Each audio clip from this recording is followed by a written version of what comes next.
Now, fans queued up at the Mansion House in Dublin today to share their shock, but also their love and admiration for Oscar-winning songwriter Glen Hansard following his death. The 56-year-old Frames frontman died following a motorcycle crash in Dublin in the early hours of yesterday morning.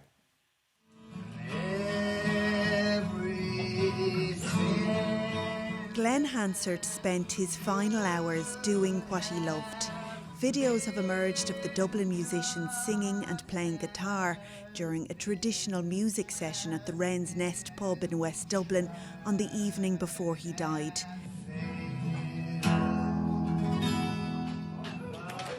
The Oscar-winning songwriter and the Frames frontman was discovered on the road beside his motorbike at 4:30 yesterday morning in the strawberry beds near Lucan.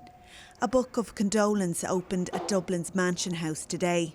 It's very sad, so sudden. It's going to leave an awful lot of emptiness behind in the city of Dublin. I was actually with him in the Wren's Nest the other night on Tuesday, sitting beside him, and I was in awe at his genius.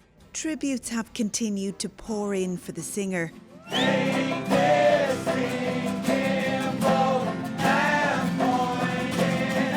This evening, fans, friends and fellow musicians gathered outside Dublin's Gaiety Theatre for a musical tribute. Glen touched everybody in so many ways, and he's just going to be so sadly missed. And I'm so glad I have sunglasses on. I'm a very proud body runner like Glen was, and he just inspired me to be proud of where I'm from. The songs Glen Hansard shared with the world are being heard across the streets of Dublin this evening as fans gather to remember his life and the legacy he left behind. Aisling Kenny, RT News, Dublin City Centre.